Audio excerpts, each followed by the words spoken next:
and The Cat in the Hat.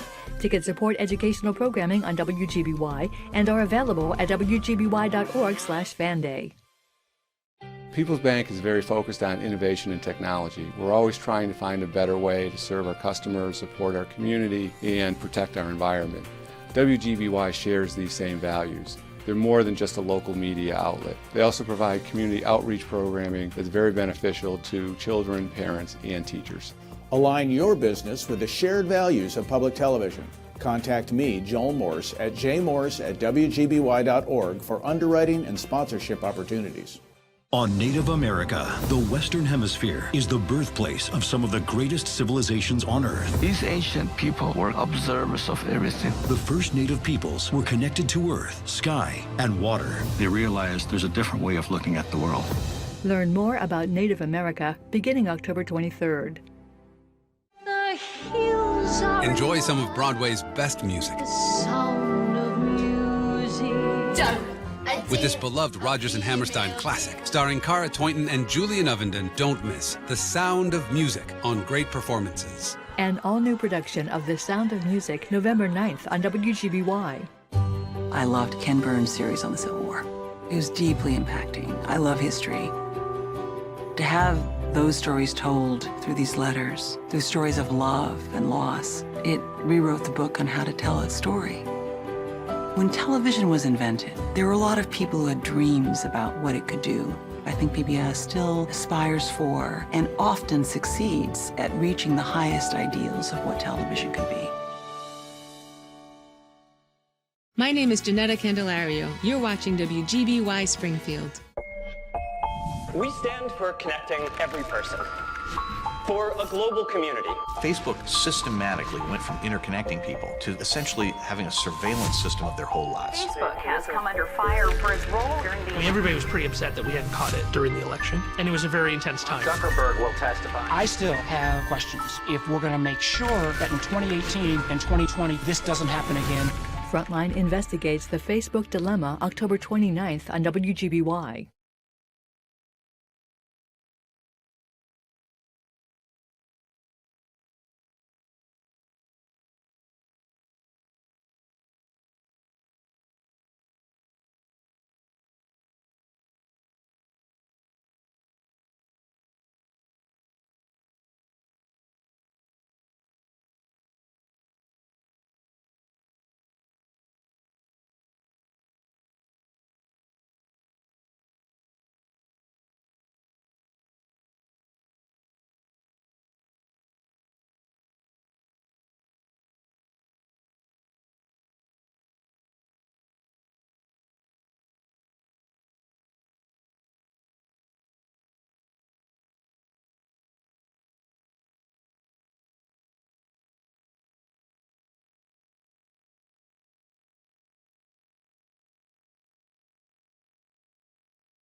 I made a promise that I would spend every day fighting to level the playing field for hardworking people, and that I would always be there for Western Massachusetts.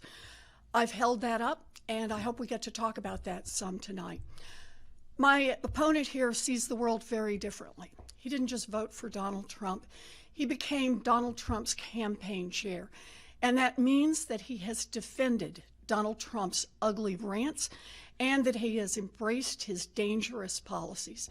Me, I think Washington already works too well for the wealthy and the well-connected. I go down there every day to fight for working families. Thank you, Senator. Representative. Well, thank you, Carrie. Thank you to WGBY for hosting us and the audience for being here. There's two things I'm hoping that people watching will take away from tonight. And the first is that I will be your full-time senator for the next 6 years. I'll repeat that. I'll be your full-time senator for the next 6 years. And the only thing that matters to me is what matters to the people of Massachusetts. That's why I led a repeal of the index gas tax, saving taxpayers $2 billion. That's why I stood up to special interest to stop the Olympics from taking $10 billion in a boondoggle. In fact, I want to stop the poisonous politics that's infected Washington, D.C., and the obstruction that's been led by my opponent. And I've spent more than a year talking with people, listening to them, not lecturing them. And that's why I would like to be your voice, and I'm asking for your vote on November 6th. Thank you. And Representative, the first question goes to you this evening. Flooding, which has troubled our region in recent years, is among the range of problems a recent United Nations report said that climate change is causing. Canada is considering a national carbon tax. Is that a viable option for paying for the impact that pollution, which scientists say leads to climate change, can have on the United States? Well, you can't deny the fact that we are feeling the effects of climate change. And I think that in Massachusetts, we've done a strong job of moving towards renewable energies. We've invested, in fact, I voted for legislation that has increased our goal on wind power off the shores. And at the same time, we've been part of a RGGI agreement that has tried to make sure that we're one of the cleanest regions in the country. So I think Massachusetts has been doing it very well. This affects, though, not just inland, obviously. This affects coastal areas, as you've been talking about with the flooding, but also the fishing industry, for example. With warmer waters off our shores, we are starting to see different species coming in, and our fishermen are trying to catch, you know, the traditional cod and other fish out there, and other species have now gone in there. Unfortunately, that restricts the amount of fish that they are able to bring that go to market. And what they need to do is be able to have more of a voice with the catch limits as well. Now, unfortunately, the fishermen in New Bedford, one of our richest ports in the United States, has had the Sector 9 ground fishing industry virtually come to a standstill because there's been 40 federal fishing licenses that have not been transferred. My opponent has been asked by the New Bedford City Council 4 times, specifically, 4 times to intercede and help with the fishing industry with NOAA regulations so they can have a stronger voice. I think that's also an important part of the discussion when it comes to the effects of climate change. Senator Warren, I'll remind you of the question. Is a carbon tax a viable option to help this issue here in the United States? So it's clear to me that we need a way to make polluters pay for the damage they do, and there are a lot of different ways we can do that. One, I'll just start right here locally, and that is make GE pay to clean up the Housatonic River. They originally agreed to, and then once Donald Trump was elected, they backed up and said, well, no, let's renegotiate again. And now they don't want to have to move the pollution that they caused out of state. You know, this is one of the consequences, though, of what Mr. Diehl wants to do as Donald Trump's campaign chair. When Donald Trump withdrew from the Paris Climate Accords, not a peep from Mr. Diehl. When a coal lobbyist was put in as the head of the EPA, not a peep from Mr. Diehl. You want to talk about fishing? One of the things that Mr. Diehl has said is that he embraces offshore drilling. I want you just to think about that and what that would mean for Massachusetts. We have offshore drilling off the coast of Massachusetts. One spill, like the kind of spills that happened down in the Gulf of Mexico, and all of our fishing industry is wiped out. Our tourism industry on the East Coast is wiped out, and a way of life that we have nurtured for centuries will be gone. Look, climate change is real, and it is urgent problem that we need to bear down on, and we need to bear down on it now. I have a bill to try to push corporations to do more on climate change. Senator. And I'll stop Thank there. You. Thank you have you. 1 minute for a rebuttal, sir. Sure. So much like the senator who mistakenly thought that I was at a police rally that was some sort of tied to some racist rally, she's also mistaken on saying that I support offshore drilling. In fact, I was on WGBH radio several months ago with Jim and Marjorie talking specifically, and I'm on record as saying I'm against anything that's going to affect our fishermen and the wind turbine placements that we're trying to get done to create more energy here in Massachusetts. The other thing, too, affecting the environment that's really bad, and I think we need to make sure we focus on, is the CFPBs that have been found on military bases right out here, Westfield. The other thing, too, is that's also found on turnout gear for firefighters, causing health risks for them, including cancer. And I think companies like DuPont, who are manufacturing and have been responsible for CFPBs, should also be held responsible there. Excellent. Senator, 1 minute. So I thought that Mr. Diehl might want to go with what he said on WGBH to the people of Massachusetts. But on September 26, 2017, when he was on Southern Sense Radio, Mr. Diehl said, quote, "You have to have all the options on the table. And so to me, offshore drilling, any and all places where we can get that energy in a reasonable way," here's his quote, "I'm all for." In other words, he goes and says one thing somewhere else. I'm all for offshore drilling. He comes to Massachusetts and says, well, maybe not so much, because he thinks the WGBH audience might not be quite so supportive. You know, and he raised the point twice now about the rally that he attended. There was a rally in Bourne organized by Act for America, a group that the Southern Poverty Law Center designated as a hate group and described as, quote, the largest anti-Muslim group in America. He was there on April 22nd, 2018. The photographs actually show the group in the background. That's time. We're going to move on to our next question, which goes to you first, Senator Warren. The American Outdoor Brands Corporation, formerly Smith & Wesson, which is based right here in Springfield, provides needed jobs. At the same time, guns produced in Springfield have been used to harm others elsewhere, including in Parkland, Florida, during a school shooting. How do you balance the need for those jobs and keeping the public safe? Actually, I don't see these two things as in conflict.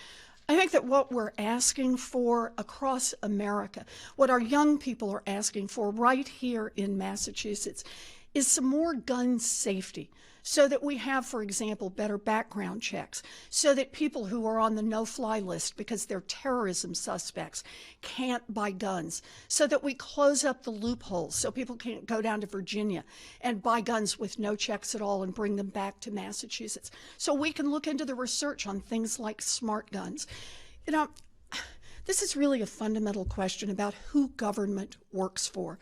Right now, across this Commonwealth and across America, people want to see some sensible gun safety rules put in place. After the shooting down in Florida, we saw 14-year-olds, 16-year-olds, 18-year-olds come off the bench and say, please, we don't want to have to worry about being shot at school, being shot on the playground. Please make some changes. And what's happened? It hasn't happened. And why not, even with widespread support, even the simplest kind of measures? No, because the NRA holds Congress hostage. My opponent is endorsed by the NRA. And the NRA endorsement hangs on the fact that you don't cross the NRA, and that means we won't get gun safety. And I'll jump in there because that's time. Representative, for you, how do you balance the need for these jobs here in Springfield with public safety? Well, the machinist of Springfield, the history here in this city and in the region, obviously important to make sure we keep those jobs here. And I think in Massachusetts, having been a part of the legislature where we have, in my opinion, some of the strongest gun laws in the country, I think the next solution is going towards what's called national reciprocity. It's language that's passed through the House currently on its way to the Senate. National reciprocity would allow people, if you're not aware of this, who currently have gun licenses to be able to utilize them in other states, much like how your current driver's license works. If you go to another state, obviously driving a car, you can do that. If you have the right to carry a gun in this state, you should be able to do that as well. And so there, I think what happens is we can take some of those laws that we have in Massachusetts that are working and spread that across the rest of the country to create that universal type license. Now, when it comes to safety, of course, I've been endorsed by numerous law enforcement organizations. The Boston Patrolmen's Association has looked at me as someone who clearly understands public safety and law enforcement, and my positions on guns are such that I think we need to have a secure border so that people aren't coming into our country illegally and then coming into Massachusetts and trafficking illegal guns. They're also going with drugs up to New Hampshire, up to Maine, having straw buyers then provide them guns. They come back and they use them violently here in Massachusetts. I think we need to make sure that our borders are secure and those people who are committing crimes, if they're not here legally, are deported. And that's time. You have 1 minute. You know, it's not just mass shootings. It's the shootings that occur every day. 8 children and teenagers die every single day in this country from gun violence. It is our responsibility as the adults to change the laws and bring that number down. When my opponent talks about national reciprocity, what he's talking about is let Texas make the rules for who's going to be able to carry a gun here in Massachusetts. That's not going to make us any safer. And the idea that Massachusetts has stronger gun laws than any place else in the country keeps us safe. Yeah, it keeps us relatively safer. But the problem is you can buy a gun in Virginia, put it in the trunk, and drive right back up to Massachusetts. So that we can't do this unless we do it on a national scale. The fundamental question, who does government work for? If this were simply about what most of the people in this Commonwealth want, and most of the people in this country, we'd have gun safety laws, but the NRA won't permit it. That's time for you, sir. 1 minute. You know, if Senator Warren returns to the Senate, yeah, Texas will be making the rules. But if I go down to the Senate, I'll have a seat at the table because of my relationship with the administration and in a Senate that's majority controlled by Republicans to have that Massachusetts voice of reason when how we deal with guns. It's obvious with Senator Warren that she doesn't even want this position as senator. She wants to be president. We all know that. She's been campaigning in states that are more important to her than Massachusetts. She was in Georgia just last week, Pennsylvania and Oklahoma a couple weekends ago. She's been in Ohio. She's been in Louisiana. And, you know, Senator Warren, yes, if you basically are running for president for the next 2 years, we won't have a voice down there to provide more gun safety. We will not have somebody who is working for Massachusetts every day because you'll be continuing this 2-year campaign to become the nominee for the White House. Thank you, sir. Let's move on. Let's talk about something that's been talked about a lot here in Massachusetts the last 2 years, the legalization of marijuana. Although many supporters have complained that its rollout has been slow, Massachusetts, as I just said, did legalize recreational marijuana 2 years ago. Do you see marijuana businesses, Representative Diehl, as an important industry for Western Massachusetts? And if so, do you see a need to assure that the federal government won't interfere in this process? Yeah, I do. You know, I think this is a states' rights issue. I think that Massachusetts voters spoke very clearly when they legalized not only medicinal marijuana, but also recreational marijuana. Now, my personal feeling is different than I think what the voters decided, but I also honor the will of the voters, like when I led the ballot question to repeal the index gas tax, and thankfully the legislature left that alone. They did not try to intercept it and make changes to it.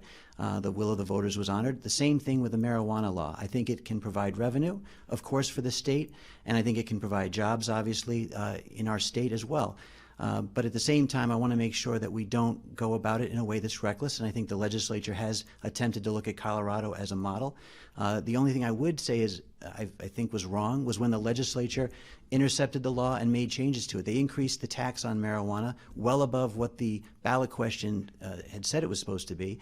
And I think what they ended up doing by creating a much higher tax, they created a black market that still is going to mean that marijuana is trafficked illegally, undermining, again, the work that our law enforcement officers who put their lives on the line every day to get drugs off our street, undermining what they're doing out there, having to do that, plus undercutting the revenue that we could potentially be bringing in through the new marijuana industry. Senator Warren, for you, do you see a need to make sure that the federal government isn't going to interfere in this process? Absolutely, I see a need for the federal government to be held off from interfering. You know, here's the problem. Massachusetts legalized marijuana, but the federal laws didn't change. So that means as businesses try to grow and establish themselves here in Massachusetts, they face multiple problems.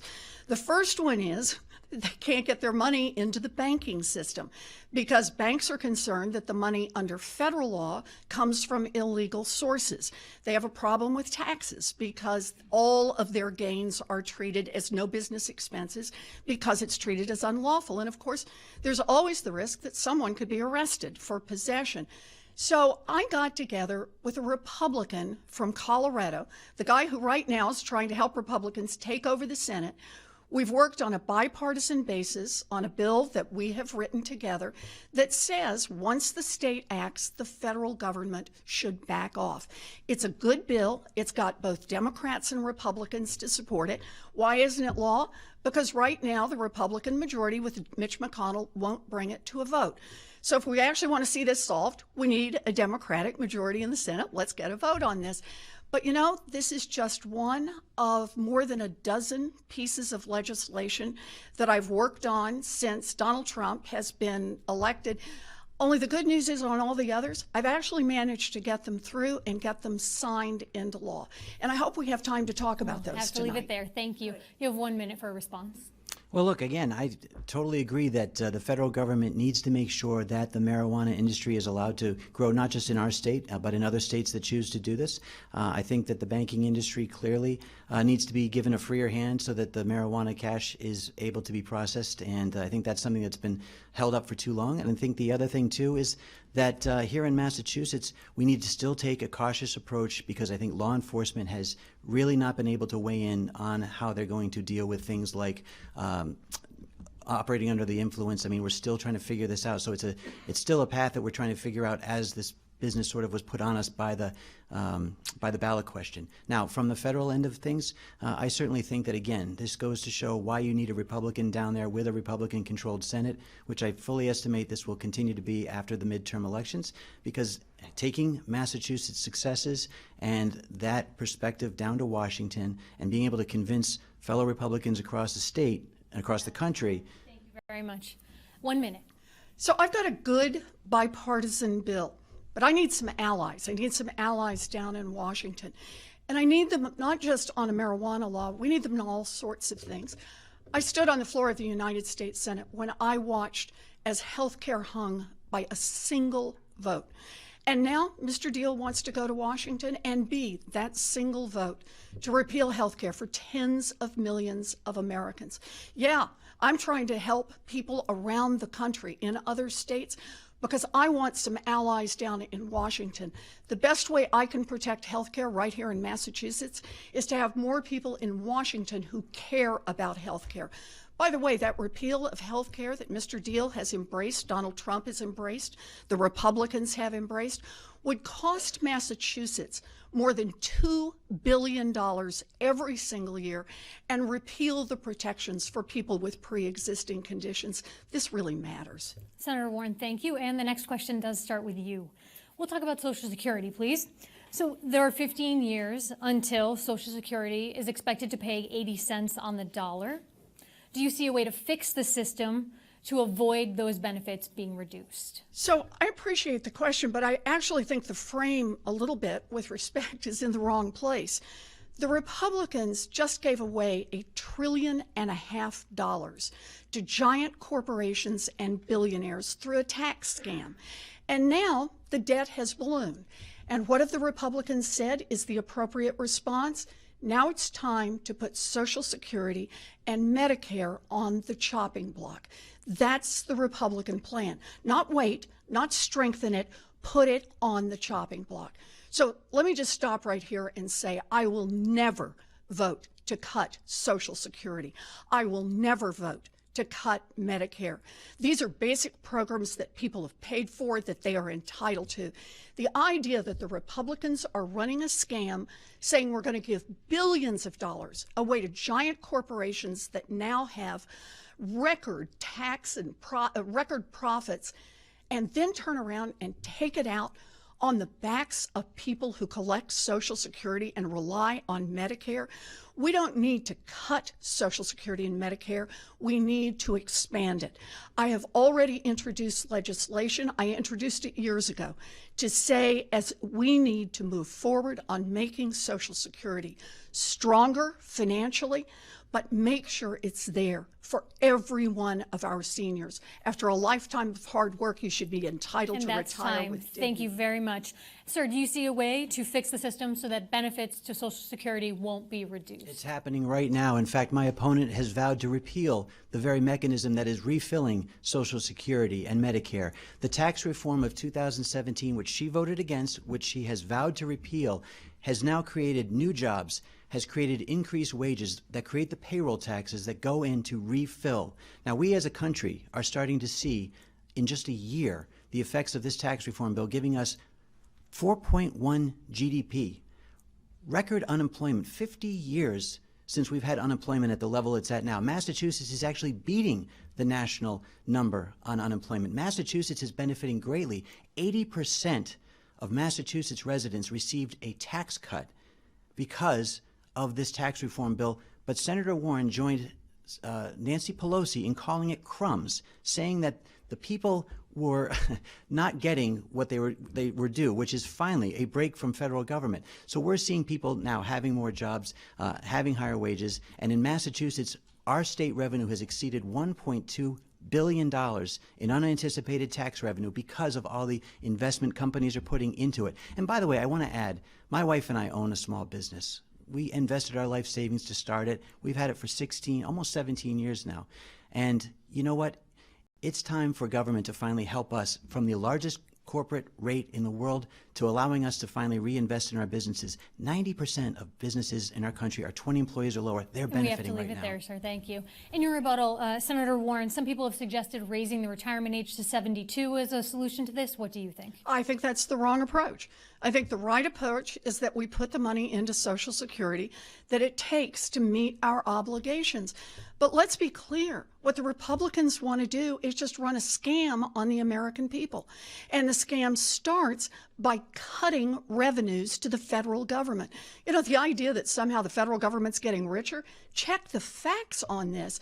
The debt is going up, and the Republicans are saying openly, this isn't even a secret, time to put Social Security and Medicare on the chopping block. That's people, what they depend on. So for me, this one is easy. This tax break was a scam from the beginning. Exxon alone, one company, gets more in tax breaks than 95% of all the people in the Commonwealth of Massachusetts. Those breaks didn't go to small businesses.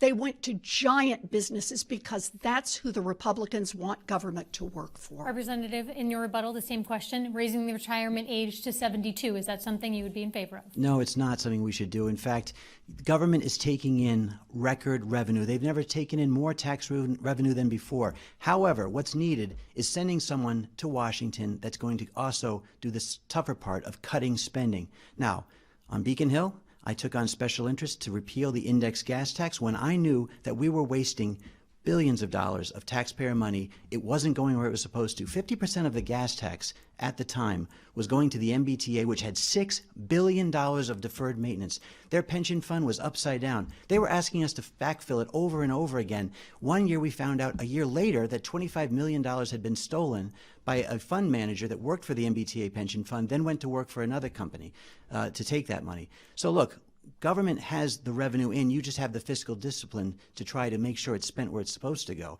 That's why you need to send someone who is willing to stand up to things like the Olympics. Senator Warren, her rating on cutting spending, 0. We have to leave it there. Thank you. And the next question does go to you, Representative. President Trump, whom you've said you've supported, has called people names. He's called them horseface on Twitter. He's called them flakes. He's used ethnic slurs. Does the name-calling and personal attacks that are common in Washington these days lead to effective governing, in your opinion? And if elected, would you do anything to combat these types of attacks? You know, Carrie, it is disappointing to see how Washington is functioning now. I certainly don't follow the same path that the president does on how I legislate, how I deal with people. But at the same time, my opponent has made comments that are pretty disturbing as well. She said that anybody who voted for the president was part of an ugly stew of racists, okay? She said that when Republicans wanted to try to fix health care, that we wanted blood money from the American people. She's, called to abolish ICE, and you know what? When you have rhetoric that undercuts law enforcement, you end up having people like a Cambridge supporter of hers who put a $500 bounty if somebody would shoot somebody from ICE. Okay, that's how low things have gotten. I want to be a different voice. I have not acted like that up on Beacon Hill. I certainly won't follow the path of Senator Warren on trying to villainize and pit us together. That's not what our country needs right now. And I want to make sure that when I go down to Washington, we follow by example on that. Now, at the same time, if you look at the president and his track record, I will say that we are finally seeing economic benefits from him being in office. We are seeing international benefits. A year ago, we had North Korea threatening our allies with nuclear weapons. And now, a year later, we're seeing them having repeated meetings with South Korea, even thinking about doing the Olympics with them, which I also don't think is a financially good idea. Thank you. Senator Warren, for your part, you've often criticized President Trump and his name-calling. Yet your campaign sent out an email in May titled, quote, Mick Mulvaney the Mosquito. And that went on to say, calling members of the president's staff, quoting here, bloodsuckers and henchmen. How do you justify calling President Trump out for his name calling, but then using language like that. Okay, so look, we called him a mosquito. You're right. But here's the deal. What we're really talking about is hatefulness against groups, against how it is that you pick the most vulnerable and really go after them. And, you know, I understand. My opponent stands here. He sounds reasonable. He says this is not how he wants to behave. But just look at his own record and who he's been supporting. He toured the border with the leader of a group that associates with white supremacists and wants to return this country to a time when, quote, gays were in the closet, and blames Jews for 9/11. He attended a rally organized by the largest anti-Muslim hate group. He supported naming Black Lives Matter as a hate group. He defended Trump's racist attacks against a Latino federal judge.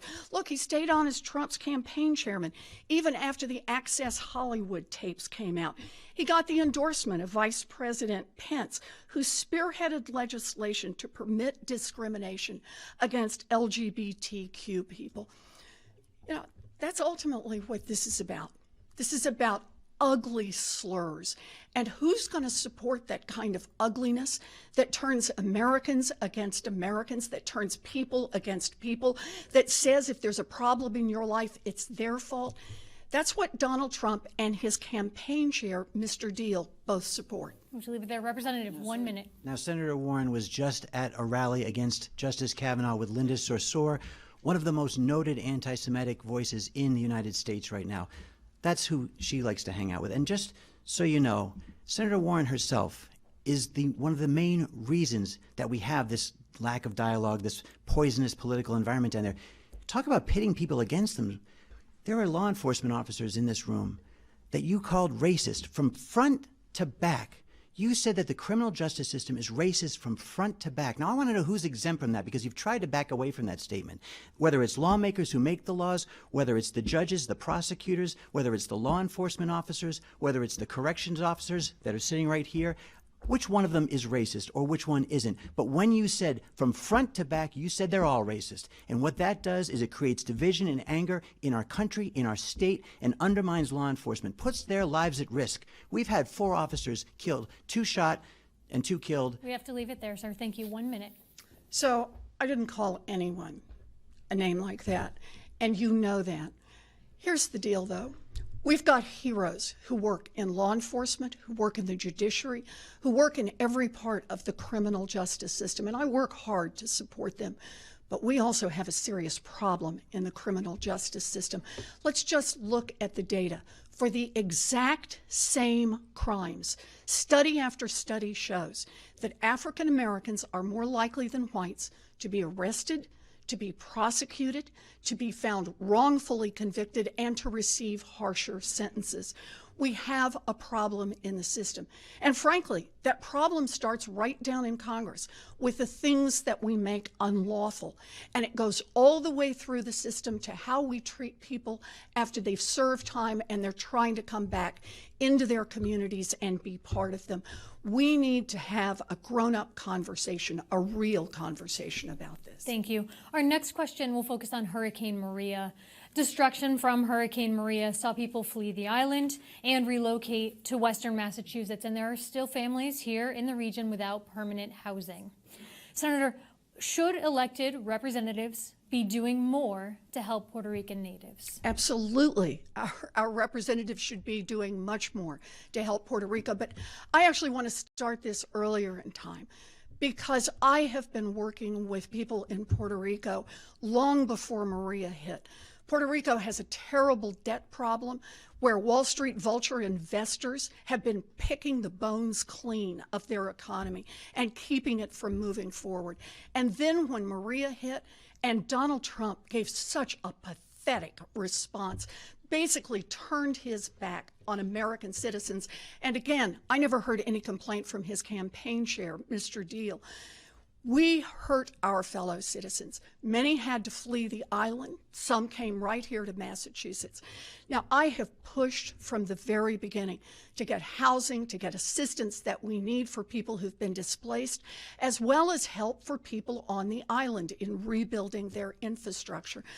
The Trump administration has balked, turned, denied, twisted at every single point and refused to do it.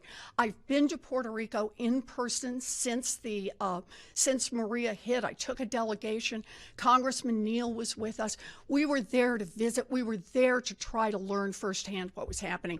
And what was happening was shameful. It never should have happened that our fellow citizens would be left behind after such a devastating event. Representative, do you agree with the Trump administration's response to what happened in Puerto Rico? You know, Senator Warren's response shows just how obsessed she is with Donald Trump and will use a natural disaster to try to poke at him any way she can.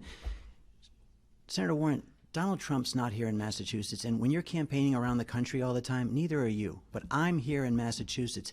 I understand what's going on. I've certainly talked to the Puerto Rican community that lives in central areas like Boston or in Lawrence. In fact, when the Lawrence disaster happened, when the gas line explosions occurred in Lawrence, Andover, and North Andover, I was up there that night. You were out of the state, as usual, not in Massachusetts, to be there when they needed him. I know you came the next day with the governor for photo ops, but I was out there with the National Guard giving out hot plates when you were in Pennsylvania and Oklahoma campaigning. I was giving camp showers to family members who couldn't have showers working because the gas lines weren't up and the heat wasn't working. I've been here dealing with natural disasters right in Massachusetts when the time hits. And you want to blame President Trump so that you can continue to raise your profile to make a run for the White House. Well, great. Score those points every day you can. But helping people in Massachusetts, that's what it's supposed to be all about. That's what I'm all about. Senator, 1 minute. So my opponent actually may want to check the facts. When the explosion occurred, I was in Washington, D.C. voting and doing my job. And I got on an airplane as soon as I could and got back to Massachusetts. I was speaking that night to people who were part of the disaster relief. But look, here's the fundamental question. Who does Mr. Diehl want to go to Washington to work for? He says he wants to work for the people of Massachusetts, but he repeatedly defends Donald Trump. He cheerleads for Donald Trump. Donald Trump's response to a disaster relief was to throw rolls of paper towels at people in Puerto Rico. Donald Trump's response was to give himself an A and claim that only a handful of people were killed in the disaster instead of the actual number of people. And where is Mr. Diehl every time? He's there to cheer Donald Trump on. You say that Donald Trump is not here. The big question is, are we going to send somebody to Washington to cheer on Donald Trump? Representative. I guess we've moved on from the Puerto Rican disaster and on to Donald Trump. Bring us back to it. What would your... Sure. And again, this shows just how much one person seems to be completely fixated on a president that she can't work with in a Congress that obviously she doesn't feel is doing their job. I mean, she wants to change it over to Democrat control. And yet, at the same time, we've got Republicans that are effectively leading this country, bringing us back economically. And we're seeing, a resurgence in the American workforce. And that's giving us, again, revenue in this state that's allowing us to provide the needs when there's disasters right here in Massachusetts. And at the same time, provide our country the revenue we need to respond to Puerto Rico, a country that is obviously economically having tough times. I mean, really, really tough times. And I'm glad that Massachusetts was able to send response teams down to help in Puerto Rico. I certainly look forward to going to Washington and making sure that the citizens of this state, if they come from Massachusetts or if they came from another country and are citizens now, that their home country is taken care of as well. Representative, you said in Friday's televised debate that Senator Warren's Native American heritage doesn't matter to you, but do you think it has an impact on her job performance or ability to represent Massachusetts in Washington? Excuse me, I'll remind you, sir, that we've asked you to be quiet.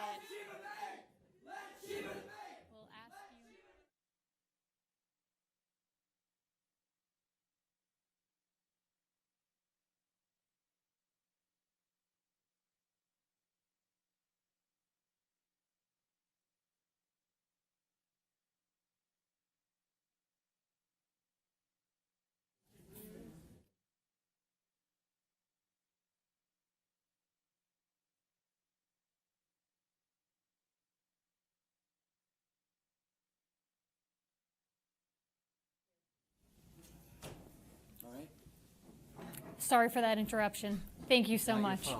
And so the question was, do you think that Senator Warren's Native American heritage impacts her ability to represent Massachusetts and Washington? You know, Carrie, it's not about Senator Warren's ancestry. It's about integrity in my mind. And I don't care whether you think you benefited or not from that claim. It's the fact that you tried to benefit from that claim that I think bothers a lot of people, and it has been something that you have been unable to put to rest since the 2012 campaign. Look, I don't care what percentage she claims to be Native American. I just care that I'm 100% for Massachusetts and will be working for the people of this state. And that's all I had to say on that issue.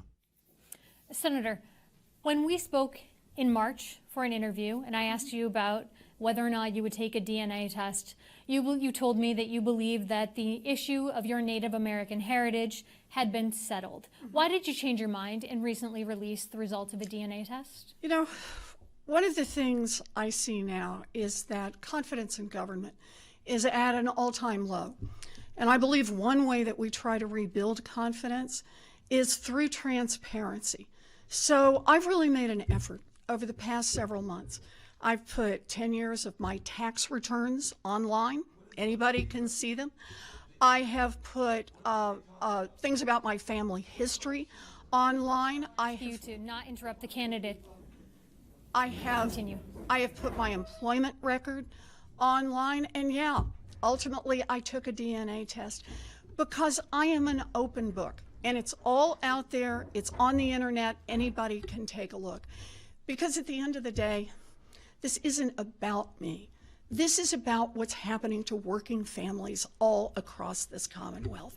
Look, I'm not somebody who ever ran for office before, but I'll tell you why I ran. I'm a kid who wanted to be a public school teacher. And by the time I graduated from high school, we didn't have the money for a college application, much less a chance for me to actually go to college.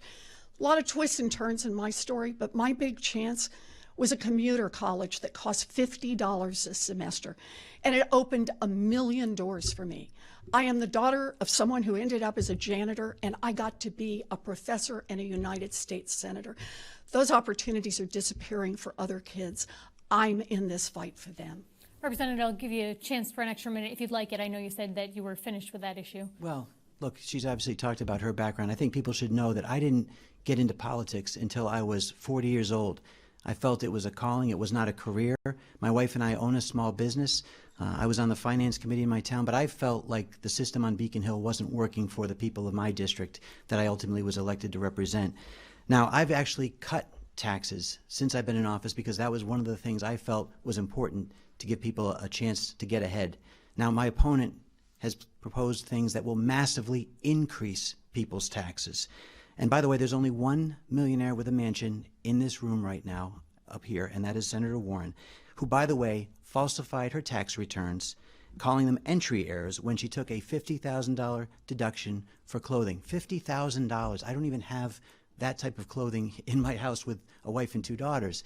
But that was the entry she put in to reduce her own taxes. So it is about a system that may be rigged. And unfortunately, we have a senator who seems to be using that system. We have to leave it there. You have 1 minute for rebuttal. So, you know, Mr. Diehl says he's not a millionaire, but here's the truth. There's actually no way of actually knowing that because his taxes are not online. He hasn't revealed them. He keeps it all secret. Yeah, he's filled out the disclosures with huge ranges, so you really just don't know what's going on. In fact, Mr. Diehl has revealed exactly the same number of tax returns that Donald Trump has, and that's 0. But look, for me, what this is really about is, are we going to be transparent about who we work for? I put everything out on the internet, and you're right. There's a mistake in my taxes. It made no difference in how much I owed. There is an entry error, and there may be some other mistakes in it. But I put it out there for people to see because I don't want this fight to be about me. I want this fight to be about the next kid who needs a chance to go to school. I want it to be about the kids who need health care. I want it to be about people who are about to retire. And that's what should matter to us. Our next question is about commuter rail service. Commuter rail service from Western Massachusetts east to Boston is seen by many here as a necessity. What, if anything, do you think that Congress should do to secure money for the potential project? Oh, so this is one of my priorities. I'm so glad you asked about this. And that is to make the investments in infrastructure so that we can get high-speed rail from Boston to Worcester to Springfield. And by the way, if we're doing infrastructure investment, we also need to make sure that we're investing in communications so that all of the Berkshires is covered on communications. You can't be part of a 21st century economy without that. But here's the problem again. The Republicans have given away $1.5 trillion to the most profitable corporations, to billionaires. And so when they talk about, oh yeah, they've got some infrastructure plan, turns out it's not real. It's all smoke and mirrors. It's all about, oh, well, let's see, the federal government will put up $1 if the localities can put up $4. And how will the federal government even put up that $1? Well, actually, the way it's going to work is they're going to keep the money that otherwise had been going to cities right here like Springfield. You know, we just can't keep doing this. This is this fundamental question, who do you think government should work for? The Republicans, Donald Trump, Mr. Diehl, says make it work better and better for a thinner and thinner slice at the top, instead of making the investments in infrastructure that we need right here in Western Massachusetts, in education, in building a future for everyone. And that's time. What, if anything, do you think should be done at this level to secure rail funding east to west? You know, Senator Warren and I talked before this started about how we both were in traffic to get here for the debate, and I can feel the pain because I've been out there on my campaign RV, driving around the state for over a year, talking to people, and when we're driving from, let's say, Agawam up to Pittsfield, sometimes you lose your Wi-Fi, sometimes you lose your cell phone connection. We do need communications infrastructure because communications infrastructure will allow central and western Massachusetts to bring some of the businesses that are currently overcrowding eastern Massachusetts. It's great that the seaport in Boston has GE and has MedTech and these companies that are coming in and building, you know, new headquarters in Boston is wonderful, but there's a lot of people who need those opportunities, those jobs in central and western Massachusetts. So if we have the communications infrastructure, that incentivizes the businesses to come out here. As far as rail, I totally agree. Now, obviously, the first thing you have to think about is the fact that we're currently having a tough time affording the rail system we have. So maybe we look at private partnerships to get rail back out here. That's how this country and this state first started, private industry. I know Senator Warren says that you didn't build that when she first ran for office. She said it was government roads. Well, I have to tell you, it was the machine shops in Springfield and Holyoke. It was the shoe factories in Brockton. It was the fishing industry of Gloucester and New Bedford. That's what built the private schools and the private hospitals that first took care of people, provided the money to build those roads. We need to make sure businesses are given the chance to grow as well so we can have those funds to build the roads. Thank you. And Senator, 1 minute. So this is the standard Republican playbook. Say that you're all in favor of infrastructure. Somehow the public sector doesn't really have to put up the money. The private sector is going to do it. And guess what? The infrastructure never gets built. And that's exactly where we find ourselves in Western Massachusetts. How many times have politicians like Mr. Diehl stood up and said over and over, yeah, we need that high-speed rail. I'm totally in favor of that high-speed rail. But when it comes down to it, won't vote to put the funds in so that you can actually build the high-speed rail.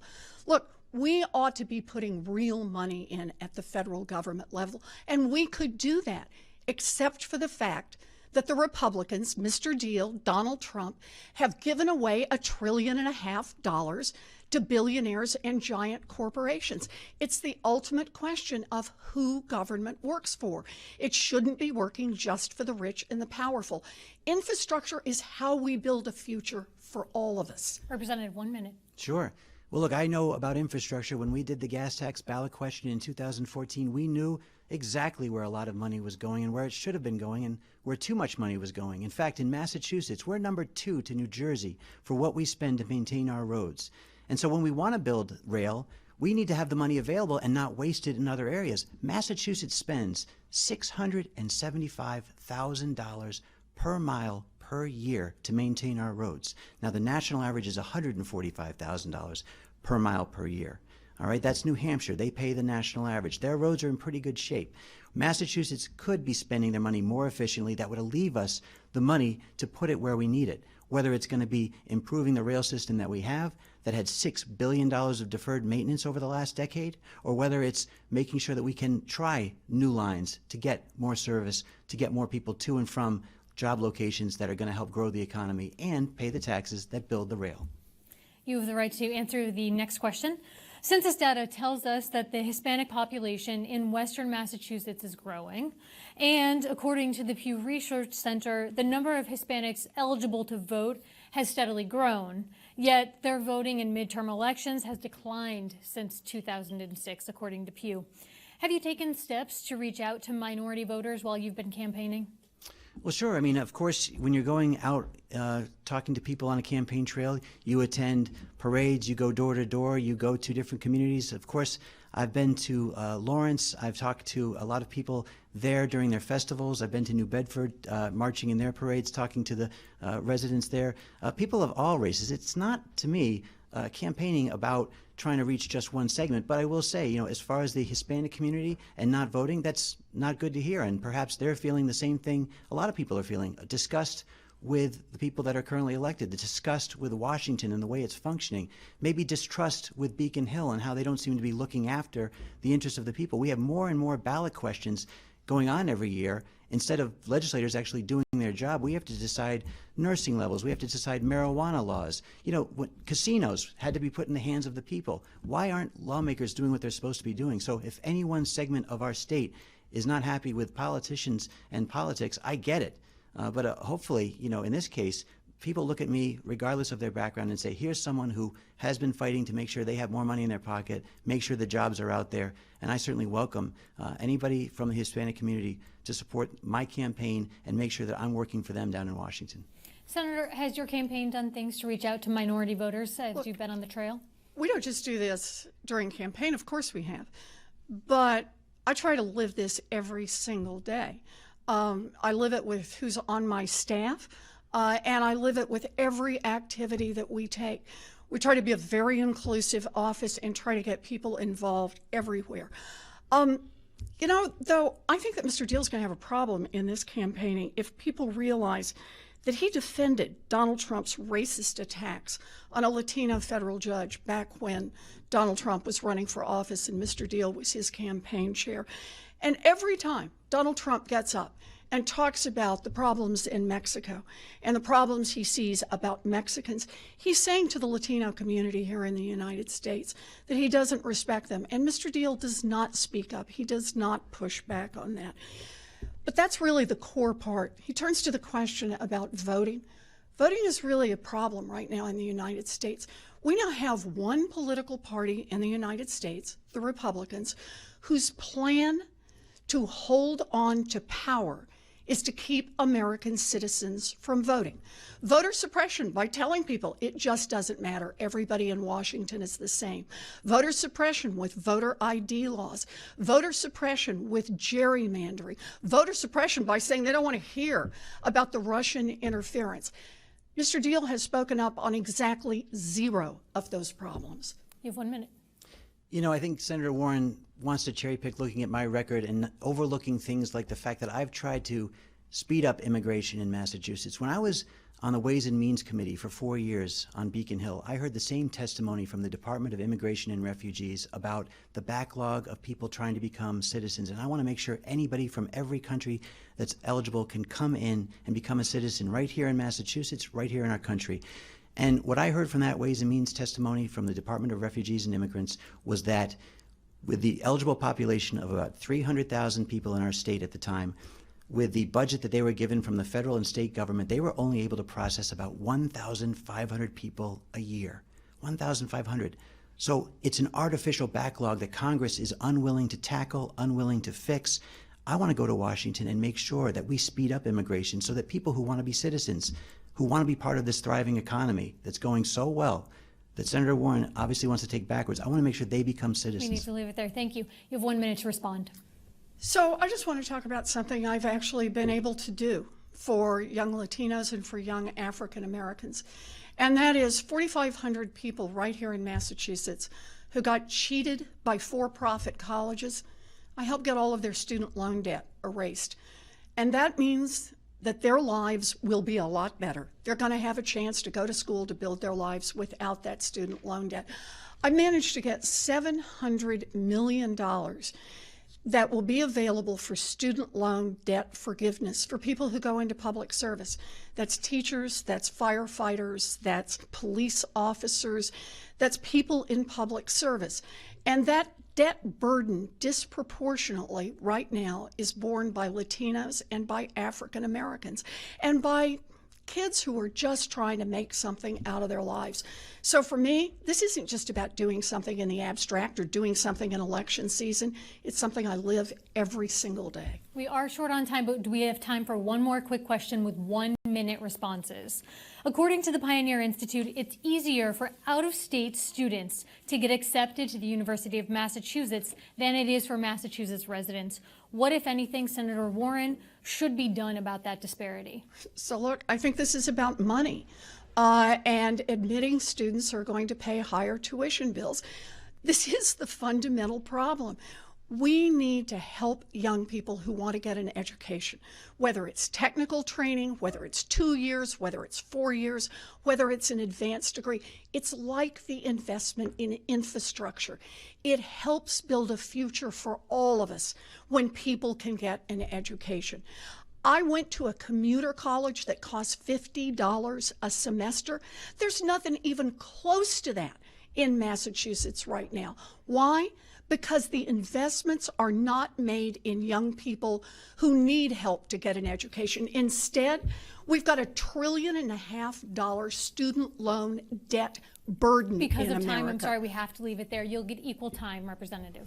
Sure. Well, look, first of all, I think one way to make college more affordable so that colleges aren't spending a ton of money and kids aren't able to go is make sure that we don't have jobs, teaching positions that pay $350,000 to teach just one course. I think that might be one way to make it more affordable. And by the way, really disappointing to see Harvard involved in a discrimination situation when it comes to admissions at their college, taking people not because of the best and brightest, but because they want to change the dynamic mix of the state. And it's to me, education should be out there for people who deserve it because they've worked hard to get there. And one last thing on this, I think state schools should give preference to Massachusetts residents, and I think that's where I stand on the position. And that's time. Thank you. Closing statements, 1 minute. This country is in trouble. Healthcare hangs by a thread right now. Student loan debt burden, people are getting crushed. The Republicans are threatening to cut Social Security, and infrastructure is falling apart around us. The projects we need have been set aside. And yet, what's been the Republican response? Try to repeal health care, and at a time when corporate profits are through the roof, give $1.5 trillion to giant corporations and billionaires. That just puts us further and further behind. Look, the way I see it, the house is on fire. And Mr. Diehl wants to go to Washington to be a cheerleader for Donald Trump, to defend him when he makes ugly slurs, and to embrace every one of his dangerous policies. Not me. I got in this fight because I think Washington works great for those at the top. I just want to make it work for everyone else.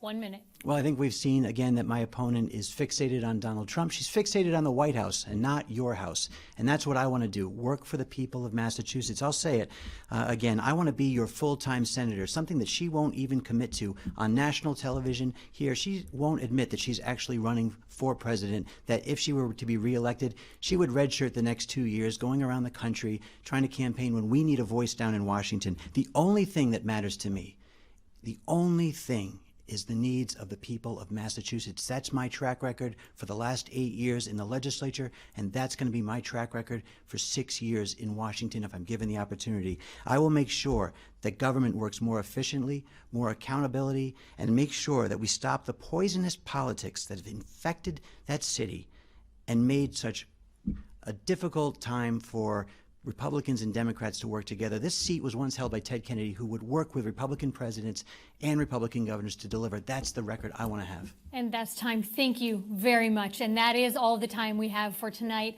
On behalf of the Western Mass Media Consortium, thank you again to the candidates, for our audience, and for you at home joining us. Thank you and good night.